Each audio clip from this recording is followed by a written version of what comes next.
এই দেশ, এই দেশের মাটি, মানুষই আমার সবকিছু। বিএনপি নেতাকর্মীদের দীর্ঘ অপেক্ষার অবসান হচ্ছে। অবশেষে দীর্ঘ 7 বছর পরে রাজনৈতিক মঞ্চে জনসম্মুখে দেখা যাবে সাবেক প্রধানমন্ত্রী ও বিএনপি চেয়ারপারসন খালেদা জিয়াকে। আগামী শনিবার দুপুর 2টায় জাতীয়তাবাদী মুক্তিযোদ্ধা দলের সমাবেশে প্রধান অতিথি হিসেবে উপস্থিত থাকবেন তিনি। মহান বিজয় দিবস উপলক্ষে এই সমাবেশ অনুষ্ঠিত হবে রাজধানীর চীন মৈত্রী সম্মেলন কেন্দ্রে। সারা দেশ থেকে মুক্তিযোদ্ধারা এসে সমাবেশে যোগ দেবেন। সেখানে খালেদা জিয়া ভাষণে কি বলবেন তা শোনার অপেক্ষায় প্রহর কাটছে ধানের শীষপ্রেমিক কোটি জনতার। নেতাকর্মীরা বলছেন এ যেন রাজনৈতিক অমানিসার দীর্ঘ রজনী শেষে 21 ডিসেম্বর উদয় হবে নতুন এক সূর্য।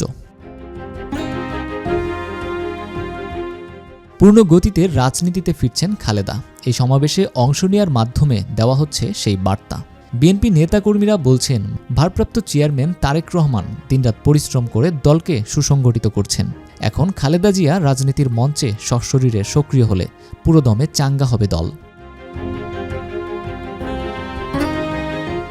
খালেদা জিয়া সর্বশেষ 2017 সালের 12 নভেম্বর ঢাকার সোহরাওয়ার্দী উদ্যানে দলের এক সমাবেশে ভাষণ দিয়েছিলেন। 2018 সালের 6 ফেব্রুয়ারি গুলশানের কার্যালয়ে সংবাদ সম্মেলন করেছিলেন তিনি।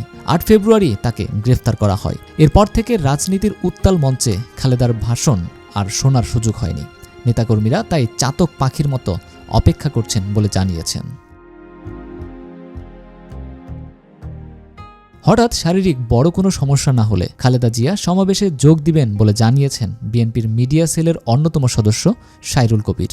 বিএনপি সূত্রে জানা গেছে, গতকাল শনিবার গুলশানে খালেদা জিয়ার বাসভবনে সাক্ষাৎ করেছেন বিএনপির স্থায়ী কমিটির সদস্য মেজর হাফিজ উদ্দিন আহমেদ এবং মুক্তিযোদ্ধা দলের সভাপতি ইশতিয়াক আজিজ উলফাত।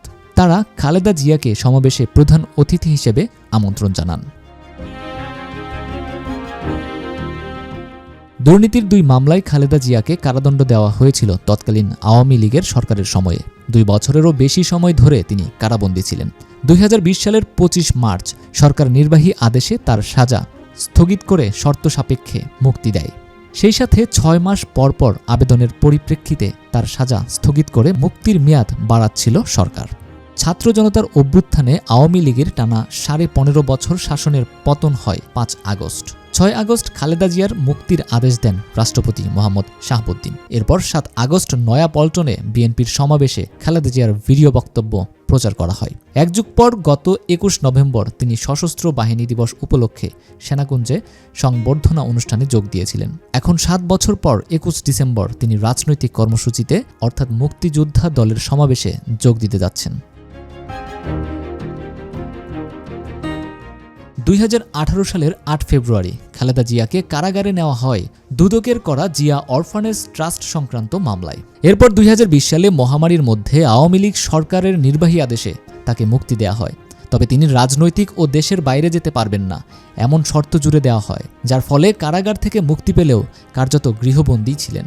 এ সময় বেশ কয়েকবার গুরুতর অসুস্থ হয়ে হাসপাতালে চিকিৎসা নেন খালেদা জিয়া।